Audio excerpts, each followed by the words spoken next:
2, 1.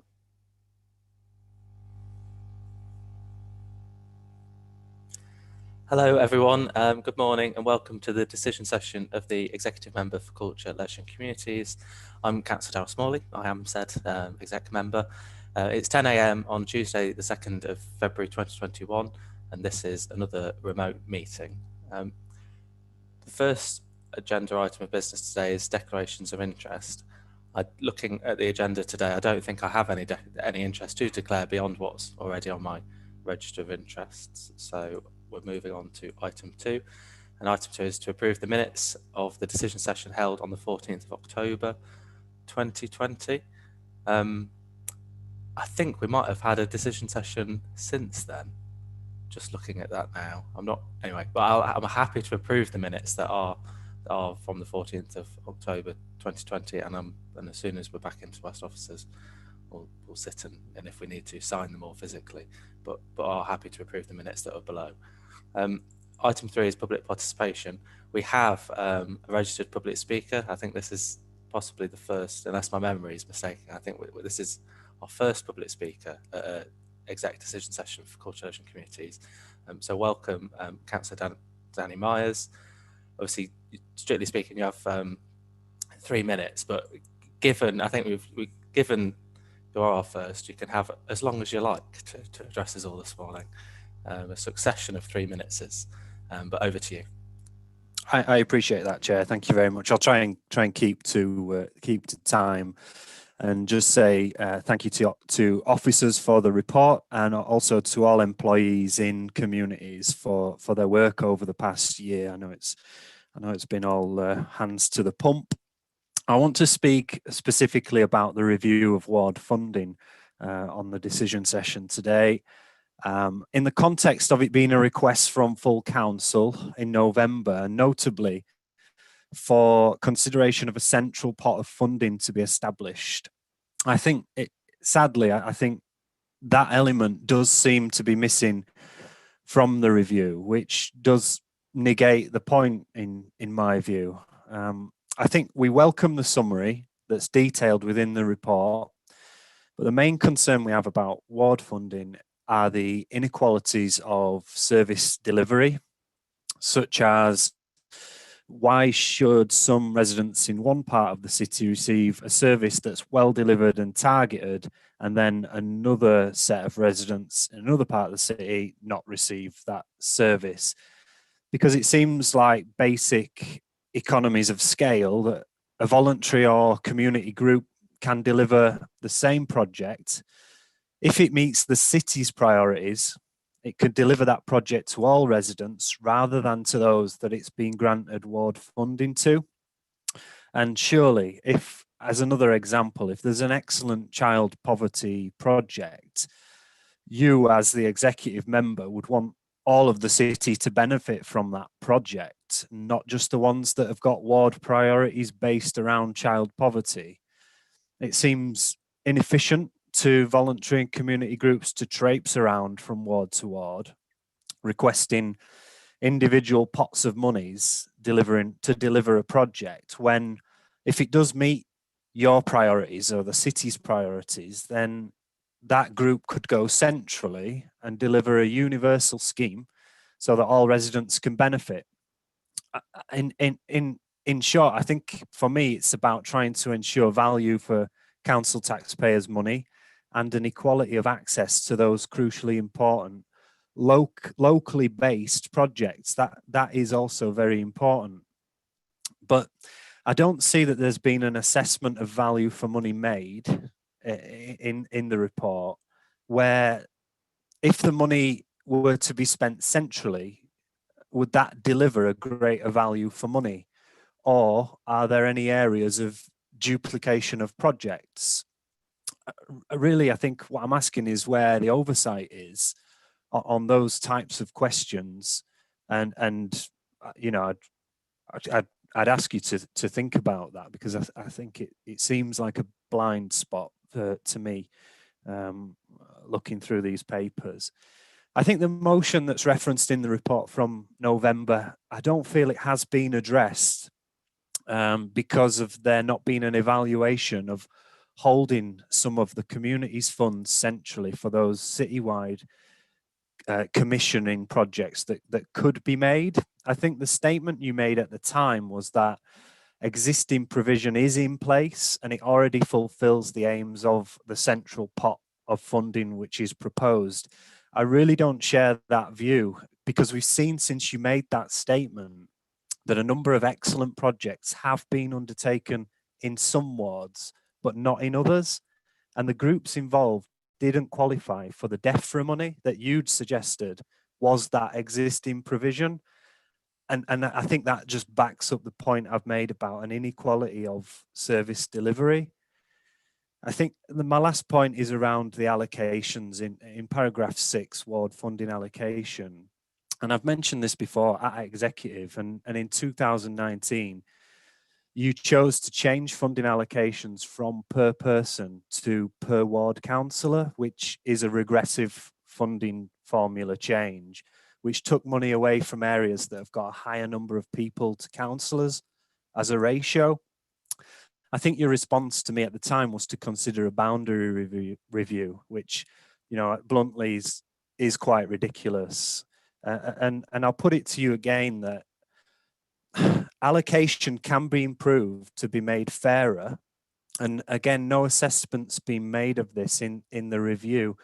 One option you could consider is to use the indices of multiple deprivation to give areas of greater need the fairer funding formula that the challengers in their communities demands. I'm sure you could recognise that, but it seems to have been a consideration that hasn't been made. In my view, areas like Westfield have greater needs than others, and in my view, demand a greater share of communities' funding than others.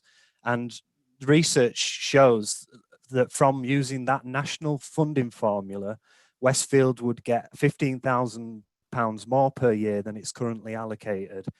And that formula is available to you. And I think you can continue to choose to ignore it, but I think it would deliver greater benefits to the city. I really appreciate the time to speak at the decision session in between childcare and working. I've not had a special guest appearance today, so that's a bonus. I thank you all for your work. So I'll leave it there. Brilliant. Thank you so much, Councillor Myers, and thank you for registering to speak today. I think I won't comment on. I've made lots of notes, but I won't comment directly on what you said and leave it, I guess, and respond in item 6. But I would just say thank you for registering, and as ever, I'm always happy to have a chat or meetings outside of formal meetings like this to pick up on any of those points. And I'll just take the time to note I have received contact from Councillor Taylor as well, who at Budget Council obviously made similar points, and I'll be responding to his email as soon as possible. But thank you so much, Councillor Myers, for your comments, and they will be taken into account when we reach item 6. Moving on from public participation, item 4 is the York Learning Self-Assessment Report, which is found on pages 3 to 28. Over to Angie. Hi, thank you very much. This is just our usual report that we send to you once a year. It's part of our governance process, and we present it to you before we then send it on to Ofsted. So it's part of that governance and scrutiny that we provide. It's our high-level report, and we try to keep it as simple as possible so that it's a readable document rather than full of loads of information and of other stuff. I would like to celebrate as well within this that the apprenticeship team are now out of minimum standards, and we now need to look forward and think about where we're going next with the apprenticeship team and what courses we'll be developing on from that. But I think that's really good news considering the year it's been. They're the only area that managed to still recruit learners more than what they did in 18-19. And they improved their achievement rates from 50.7% to 71.9%, which I think is a great achievement. I think part of that reason is because more of our learners have had more time at home to do their coursework, and rather than juggling the work-life balance that they normally have. So that raises some questions. I've given you a list within the report of our key strengths and key areas for improvement, which the report on Annex A is where it's all fed from. So if I go to the report, and I'll start on page 10, I'd just like to highlight specific points. I'd like to just show you, to celebrate the fact that the tutors responded really well during COVID. So within a week, some classes were online straight away. Learners were able to engage and continue with their learning that they already had. Those that couldn't, we provided devices for that were already on courses, and we loaned out laptops and all sorts of stuff. But there were some learners that didn't want to engage that way, and they did withdraw. But it's a real celebration, I think, that we managed to do that. We already had resources, we already had Google Classroom, we'd already had coursework on there, so it enabled us to switch quickly, and I think that shows our resilience. And I think you yourself, you were part of our our fashion show. You saw how our learners could celebrate their work. Still within lockdown, loads of them loved just taking photographs of themselves out in the garden and whatever in the outfits that they'd created while they were still in lockdown during COVID. And I thought that was a really lovely event. Our governance has developed over this last year. So as approved by scrutiny previously, we were allowed to start our own governance board as well to help support the governance process so that it was more robust to suit Ofsted's requirements. We've come quite a way with developing that. We've had 2 governance meetings now since then, and we're still developing it going forward. And I've set some actions for the governance board to start working with us and to help us develop. We continue to our EHCP programs with personalised learning plans for those hard to reach, well, high needs learners is still developing, and that's all been ongoing during COVID. While we had lockdown at first, it wasn't happening, and it was laptops out and online learning. But as soon as we were in a safe place to do so, we had the learners back in that needed to be in, and teaching commenced again. And that's still continuing now. Those learners are still coming in where needed. But if they're especially vulnerable, then they're not able. They're obviously working from home and being supported in that way.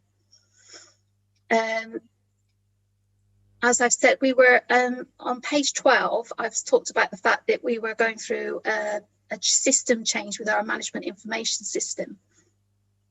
The management information system, usually traditionally, learners would enrol on a course through a paper-based enrolment form, and then we put them into the system manually. Obviously that couldn't happen through COVID, but luckily we were already in the process of having our management information system updated and upgraded, and so we could immediately promote the online booking system to support those enrolments, and that again helped us to respond quickly.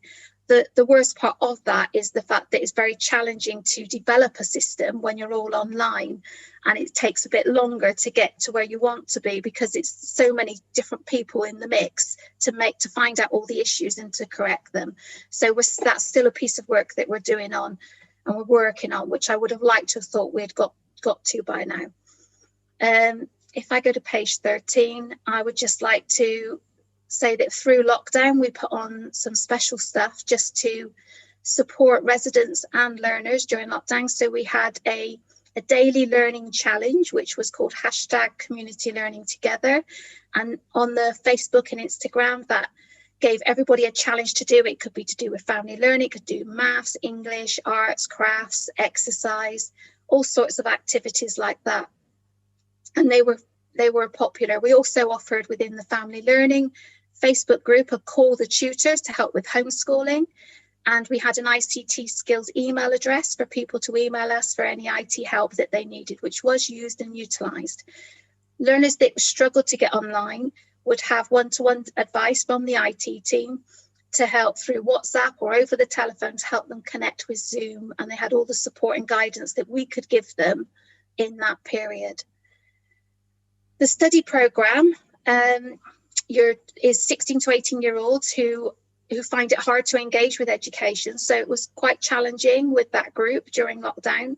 But we we responded well. We managed to get most of the learners kept engaged. There were some that did stop being engaged, but we worked our best to keep communication lines open, make sure they had access to equipment, and get them back into learning as soon as we could. And luckily, because we have our own venue, we were able to do that for that group of learners. And then again, I've talked about a bit more on page 14 about apprentices, about the apprenticeships and how they've worked within during COVID, which I think they did really well. And it shows that we've had increased learners numbers, so it shows how well they've responded, that employers were happy with what we're doing, and that they're still recruiting new members of staff and putting them on apprenticeships, which I thought was really, really good. For the purposes of this SAR this year, I have produced on page 15 a section just about COVID, the strengths and the challenges throughout that period. I felt that was really necessary because Ofsted particularly want to know what our challenges have been. And if it had got wrapped up separately in the report, it might have got lost. So I created a separate area, and that was advised by the governance board. And it was also celebrated, if you like, really felt that it was a good way forward with the peer review team. So I've kept that in. And let me just think. And I just want to take you through. So retention rates have dropped during COVID. So we're not a college. We don't just recruit during September and January. We recruit all year round. We have roll on, roll off programs where people come to us, they do so much learning, and then they'll go again, and then they'll come back later to do some more.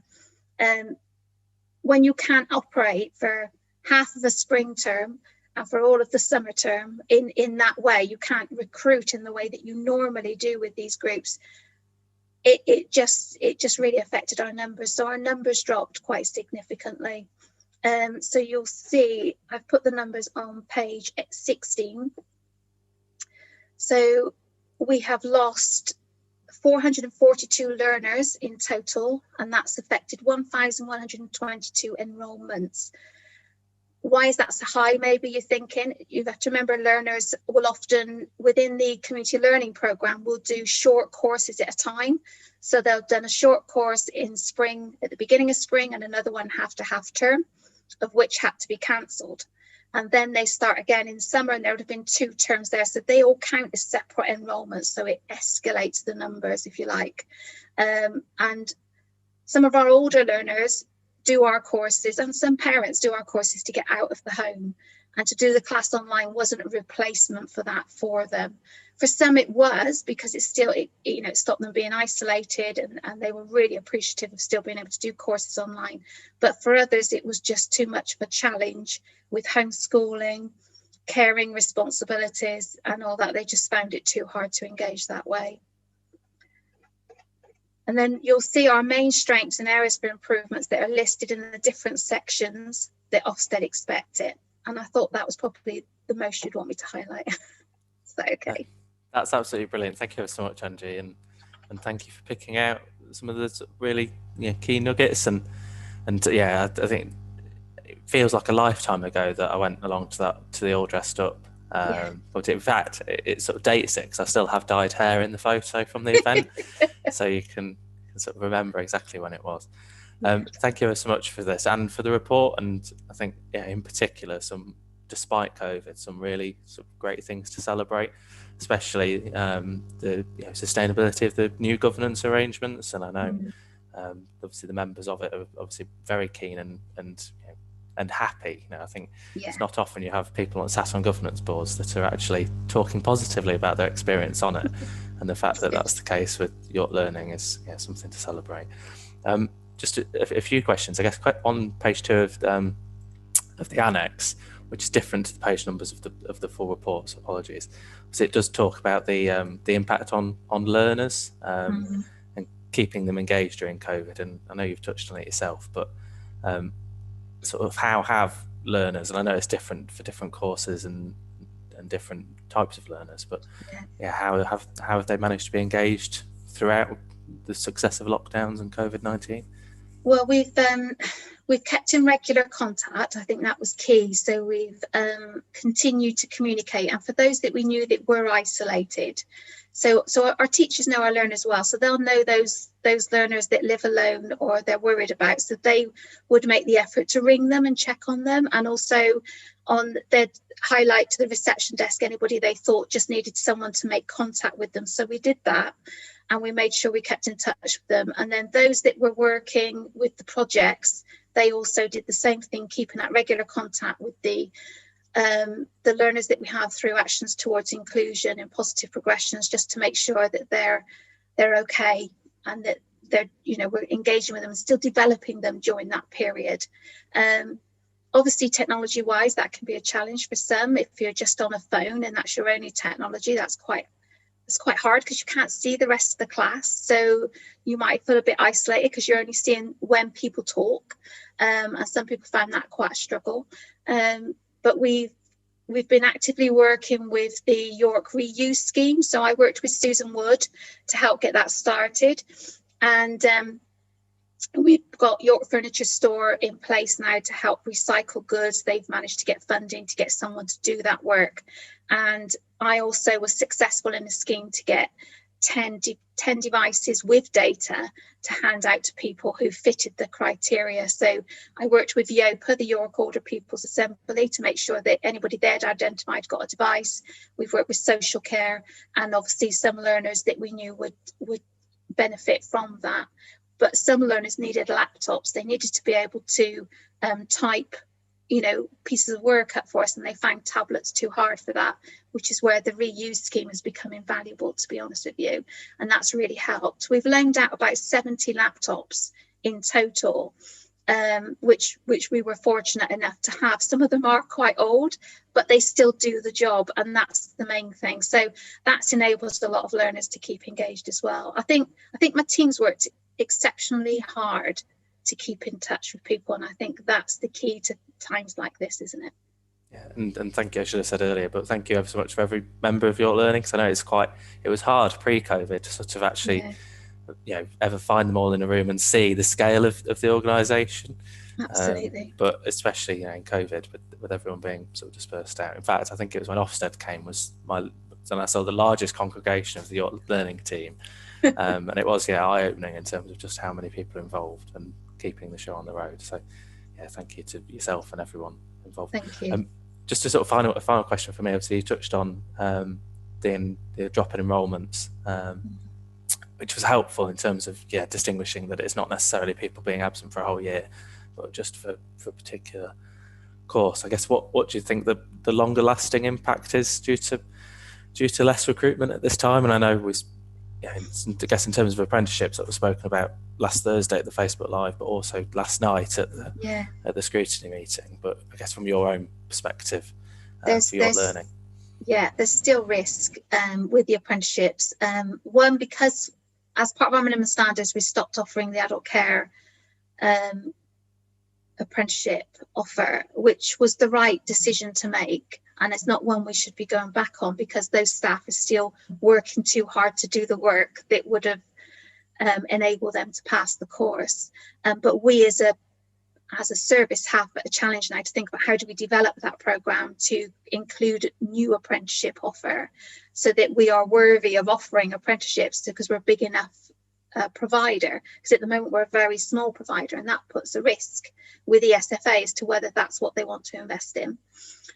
Secondly, if we'd had our own venue, we could have done more face-to-face recruitment.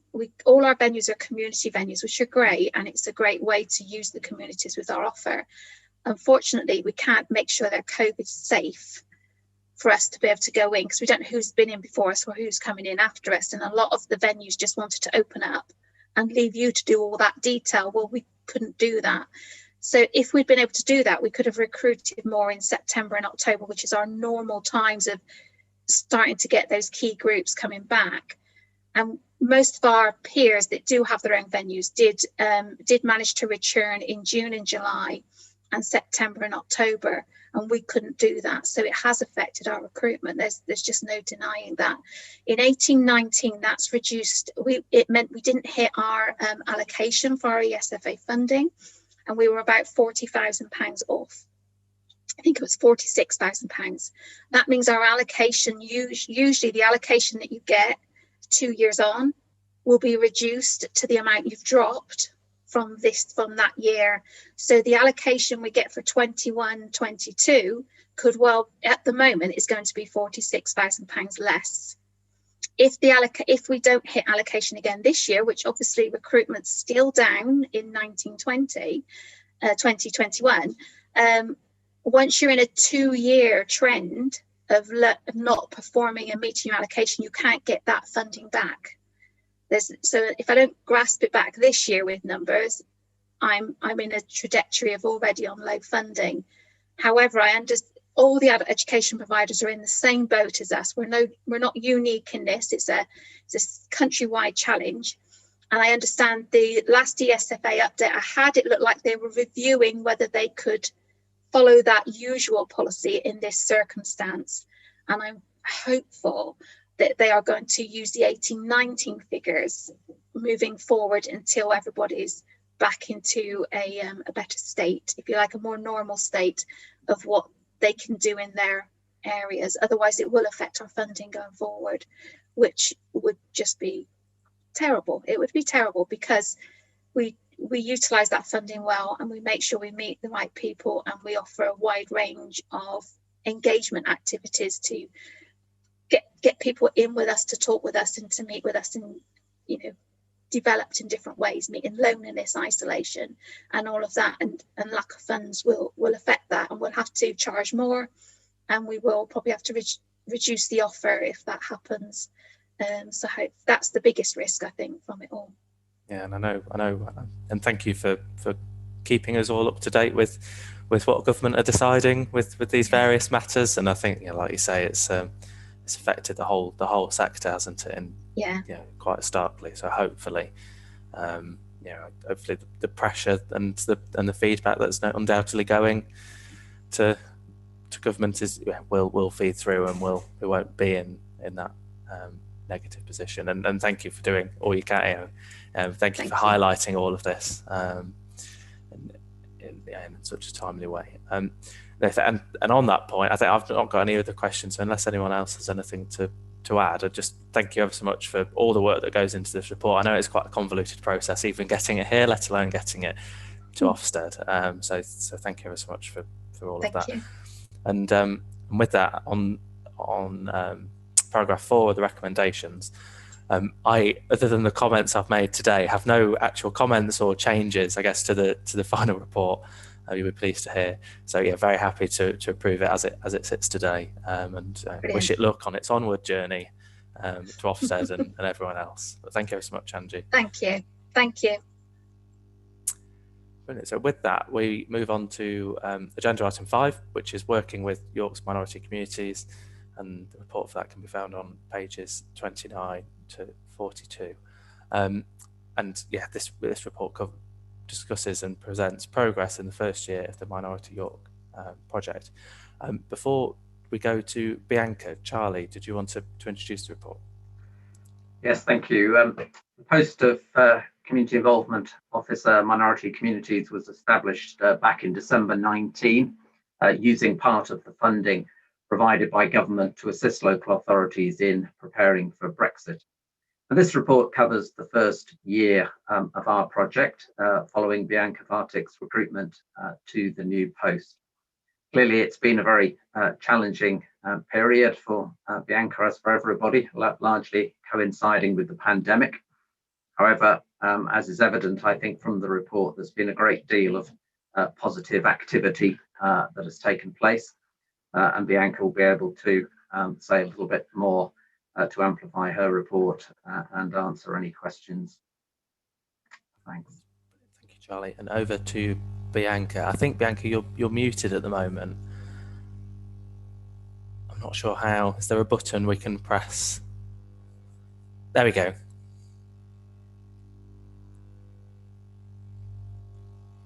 We can't hear you at the moment.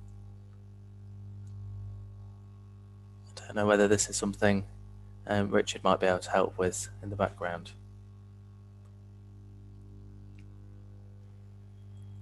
Yeah, we'll just wait a moment to see if she can, Bianca can unmute, try unmuting again.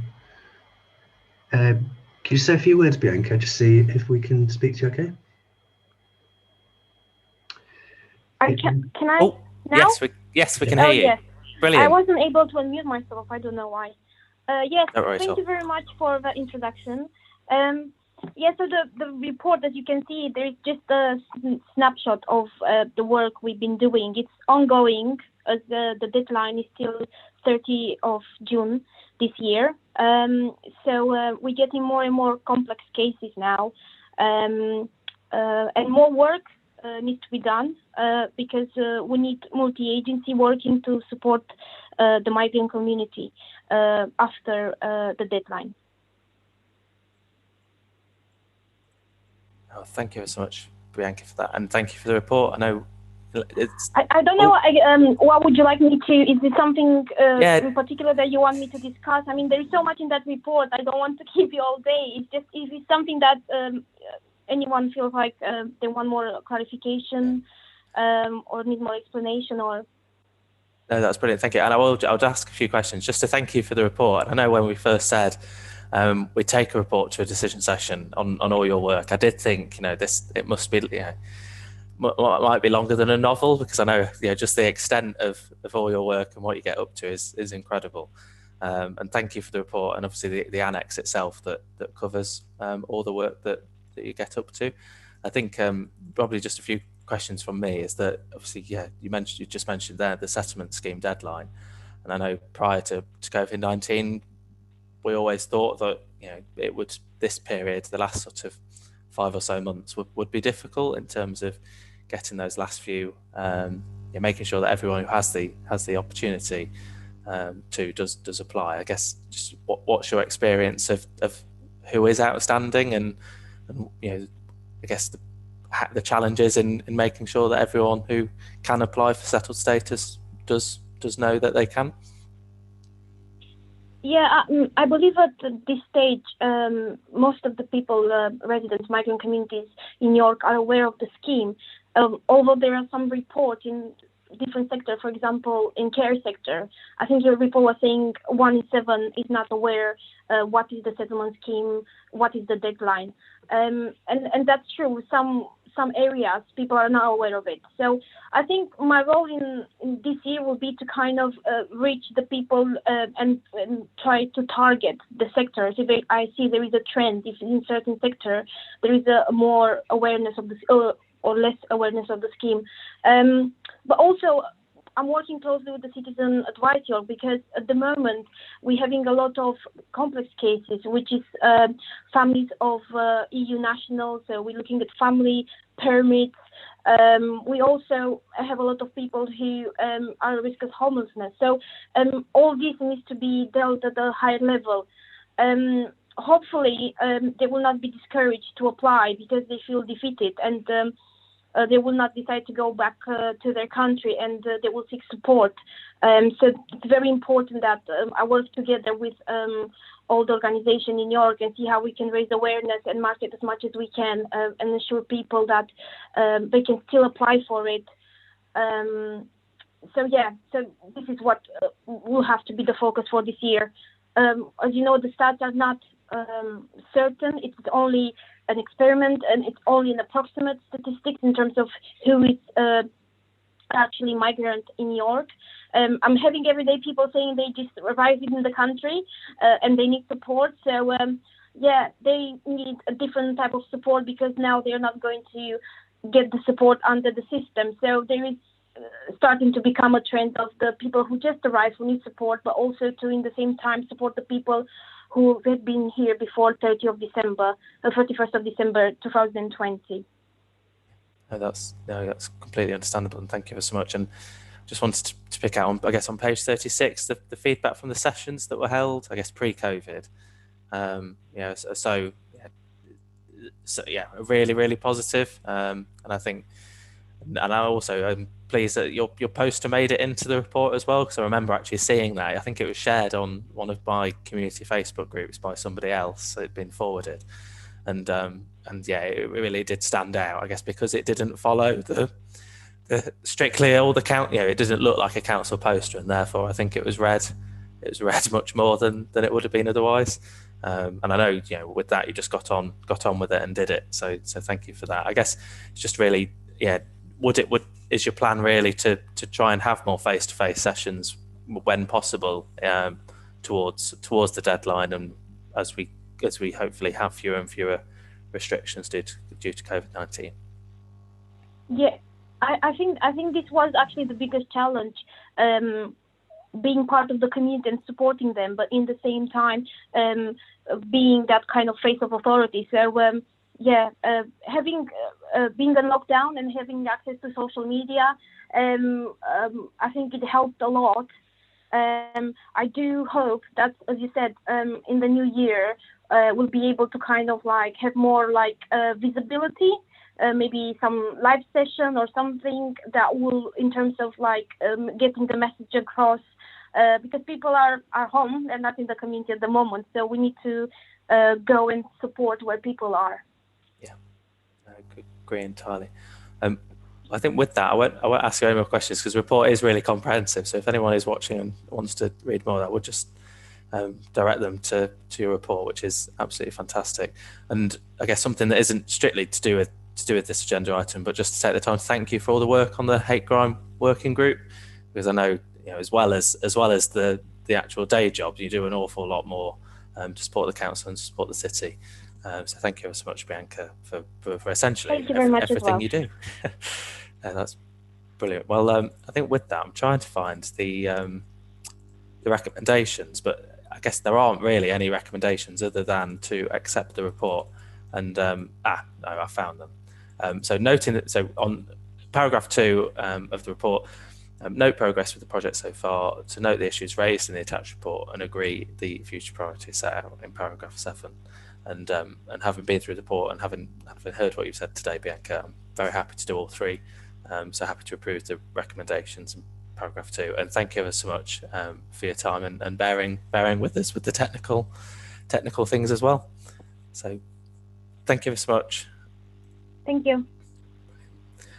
With that, sorry, I'm slightly losing my voice. With that, we move on to agenda item 6, which is ward funding, which is a report that sets out a review of the use of ward funding during 2020 to 2021, and identifies issues and opportunities for the year ahead. And it's in pages 43 to 88. I don't know quite the order in which to do this, and assuming Councillor Myers sort of looks back at what we've discussed, I might just cover a few points, I guess, and reiterate my thanks to Councillor Myers for registering. And I guess on the ward funding by ward boundaries, by wards rather than by ward populations, I think that was done in part of an effort to simplify the whole process. I know it was. I think members certainly found it confusing in terms of why certain members got allocations, and I hope my comment at exec wasn't quite as flippant as it was repeated there in terms of we need to review ward boundaries, but the principle being that ward members are allocated proportionally to the populations they represent. And I think whilst the change to allocating by ward members did make some subtle changes, actually, in terms of going forwards over a 4-year programme, the changes were relatively minor. Perhaps Charlie and Maury might touch on the DEFRA money, and again, I'll have to go back and watch full council to actually repeat what I said, but I know the conversation did turn to how at a city level can we make sure that everyone through COVID-19 gets the food essentially and the support that they need to live and get through it and come out the other end. And I think that was where my comment was that the report that we actually took to a decision session previously to look at how best we support the city through COVID-19 did touch on that pot that utilised the DEFRA money we received to commission projects where there were gaps, which I might want to touch on today. And I will respond to Councillor Taylor's email and get in touch with Councillor Myers to offer a meeting. So it's hard in a public meeting to cover and dissect all the points that are raised. And obviously, aside from COVID-19, ward funding is something that's bounced around politics in York for decades, and my arrival isn't going to change that. So with that sort of covering remarks, I don't know. Do you want me to? Shall I go straight to Maura or Charlie? Charlie. Yeah, go to me. Charlie I think and then to Maura. Maura's picking up where Laura left off. So I'm providing that continuity. But Laura and I started off this report, and I think what we see from this review of ward funding, looking back to 2021, is wards making very effective use of their ward funding to meet local need, and in particular, I think responding in innovative ways to identified ward priorities. The report especially highlights how effectively ward budgets have been used to respond to issues arising from the pandemic, and the extent to which they're being used in support of the community and voluntary sector. And I think it really does stress, doesn't it, that ward budgets are hyper-local. They are really addressing very, very localised needs, and they are building on the strengths, talents and initiatives that come out of that community. And I think that is quite different from a kind of citywide commissioning sort of approach, where the council would be identifying needs or gaps and using commissioning budgets to meet those. And clearly those budgets do exist in a range of places across the council, and rightly so. But ward budgets, I think, are being used very much more to respond to really localised needs in very rapid, very flexible ways, and particularly, as I say, to boost the capacity of the community and voluntary sector. And I think it's in that lies their unique strength and contribution. The report then goes on to look at some of the ways that funding can be targeted in future from the next financial year to continue to build on that effectiveness and to meet community need. I think those are the key points of introduction. Brilliant, thank you so much, and just to thank Maura for coming. I know you contributed a lot to this report, but it wasn't necessarily your sort of baby to take through this process. So thank you so much for coming today. But really, yeah, was there anything you wanted to add, and then I'll sort of go on to questions. No, I think Charlie introduced that fantastically. Brilliant. Well, thank you so much, and it is all coming flooding back to me in terms of Councillor Myers' comments, and agree with what you set out there essentially, Charlie, in that not many councils have ward funding as a system left. I know it's one of the many things that have been eroded across the country over decades of austerity essentially.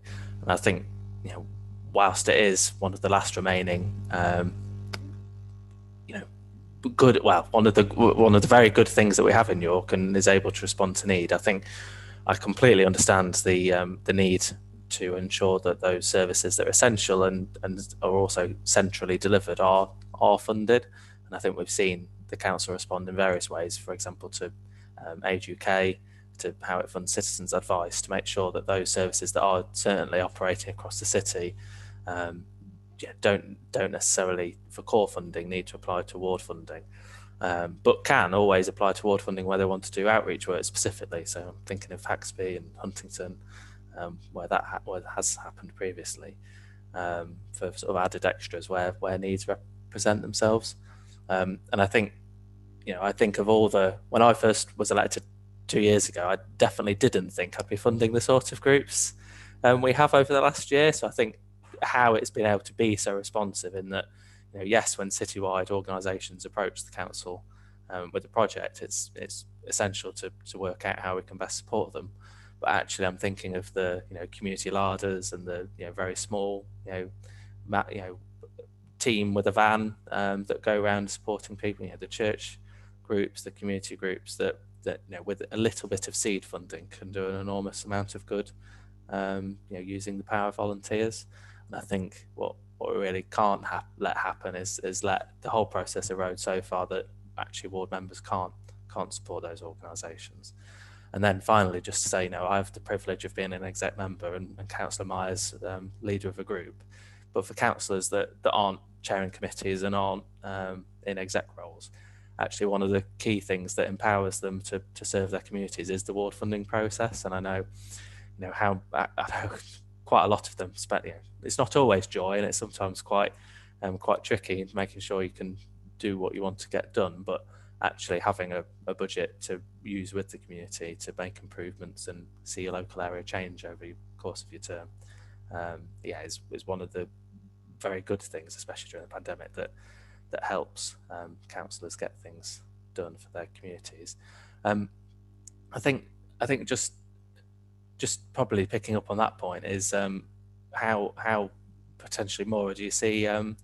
I know you've done great work with the 4 Community Growth Project in the past, but also an incredible amount in the pandemic. And in fact, I'd just take the opportunity to thank CIOs and yourself more for everything that you've done, because you certainly didn't sign up to be on the front line of a pandemic response when you first entered your role. So thank you ever so much for everything you've done since March 2019. But yeah, really just how I guess you see potentially ward funding being utilised, and just how the effects of COVID-19 are still present in communities that you're working with.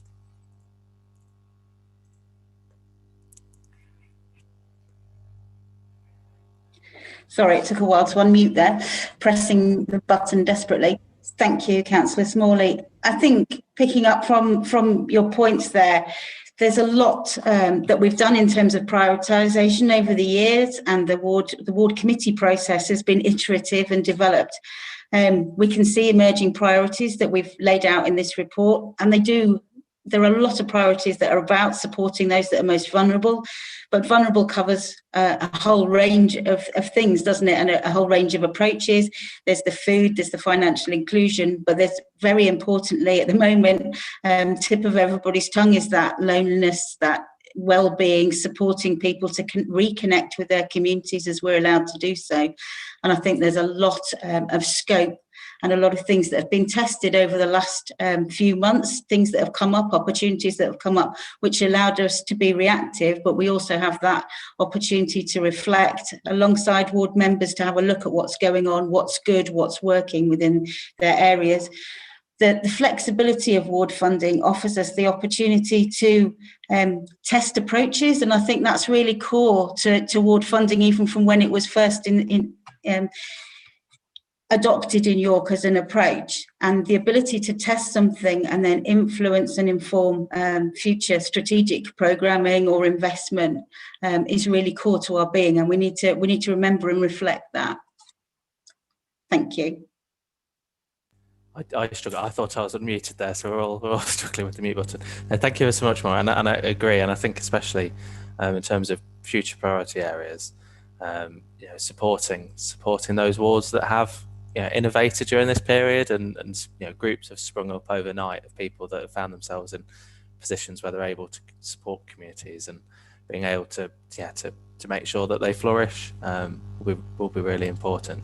And I think just in my short time being around this process, it has sort of definitely improved. I think from a member's perspective, in terms of the support and advice given, but also the processes around, for example, heap allocations and having more control around highways. One of the biggest frustration as a member is often when you have either pothole reports or for example cycle infrastructure problems that are reported to you, and having absolutely no power to do anything about it, whereas actually devolving more funding away from officers who do a fantastic job at West offices, but aren't necessarily always thinking about my dropped curbs in Rawcliffe. Actually, ward members having the ability to use that capital spend in ways that support their communities.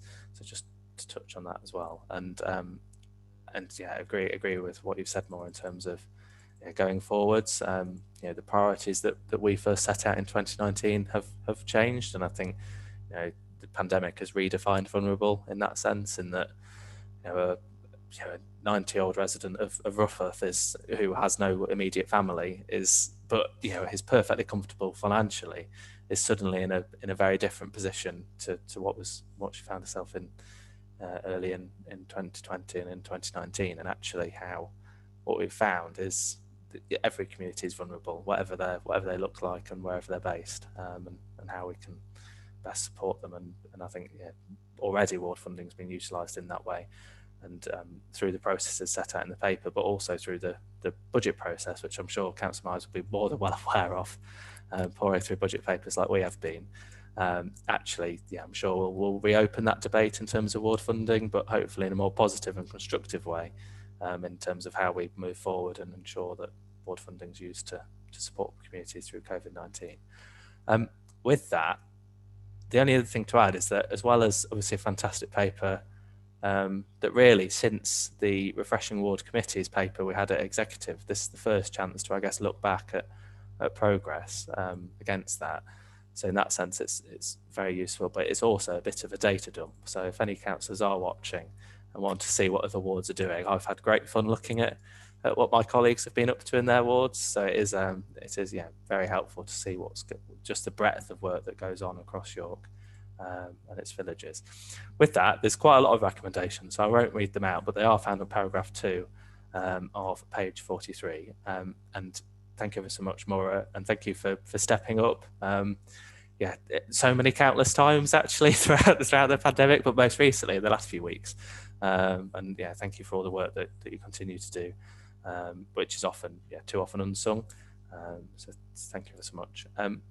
With that, happy to approve the recommendations, and thank you for everyone that's worked on the report.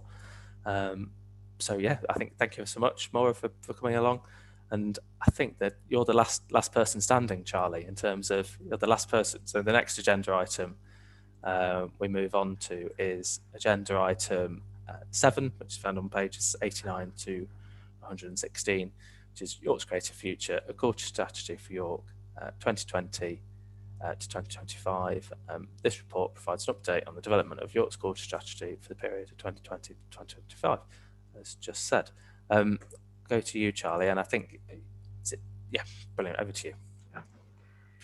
Yes, thank you. This culture strategy for York has had a remarkably long gestation period. It was in January 18 when the executive first set out its intention that the city should embark on creating a new culture strategy and allocated funding to support that process. In February 19, the executive agreed some key principles on which the strategy should be based. So a long process, but one I think that is testament to the level of engagement and thought and development work that's gone into it. Residents have been engaged, artists have been engaged, cultural groups, community groups, other business and institutional stakeholders. So I think it's a process that has really brought the city together, that has connected the city to wider stakeholder groups, particularly groups like the Arts Council and other national organisations, and has really enabled a high quality, I think, of thought and reflection to go into the strategy that we see in front of us today. So since its launch on the 3rd of December, I think there's been a great deal of enthusiasm and energy behind it. Of course, although it has taken such a long time to launch it, of course, activity has carried on in the meantime. We haven't all sat around doing nothing. And I think, again, even despite the pandemic, we can see some really early and positive wins coming out of it. So today is the end of that first phase, if you like, the end of that phase of producing a formal strategy. And so the process today is for the council formally to adopt it on behalf of the city after its launch, and to commit the council to continue to work towards the aims of the strategy, to help implement it, to look at projects as they come forward and help put the shoulder to the wheel of advancing those projects. So really an exciting moment, I think, as we move forward in this new strategy for the period 20 to 25. That's brilliant. Thank you so much, Charlie. And as you say, the full strategy is included as an annex So for those that struggle to navigate Make It York's website, you can just find it attached to the bottom of this report. And I think, as you said, I entered quite late, and I think my first meeting with the Cultural Leaders Group, it was, we were about to launch a strategy, and it was all very exciting. And little did we know that there'd soon be a pandemic and everything would be delayed. And but yeah, regardless, I think it's refreshing with this strategy that it has been born from the sector itself, and it's not something that actually policy officers have sat at the council and devised. It has actually, right up until the last minute, had feedback and in ideas and inspiration from people actually on the ground in the cultural, creative and heritage sectors. And I think what is also nice is that there's so many people involved in that process. It's not just your bricks and mortar museums, it's dance groups, music venues, through to just artistic practitioners. So a wonderful mix of people. I think, especially with an eye on time, but also that this has had, as you said, quite a successful airing in its launch in December, and that really today all we're doing is to formally note on the record that we're adopting it and enshrining it within council policy, which is obviously critical to ensure that it continues to influence our council plan, but also future council plans in the coming years. So with that, I'm very happy to approve the recommendations again set out in paragraph 2 on page 89, which is essentially, as I've said, to commit the culture strategy 2020 to 2025 into council policy. So thank you so much, Charlie, for that report, and thank you for all the work before my time that went into creating that. With that, so that's the conclusion of all our sort of substantive agenda items. Agenda item 8 is urgent business. I don't have any urgent business, and I've not been informed of any prior to this meeting. So with that, thank you ever so much for everyone that's come and presented reports today. It's been a bit of a bumper meeting. You wait for one decision session report and four come along at once. But thank you ever so much for everyone behind the scenes as well for making sure that meetings like this continue to happen. And I hope everyone has a good day. Thank you very much. Thank Bye you. for now. Thank you. Bye.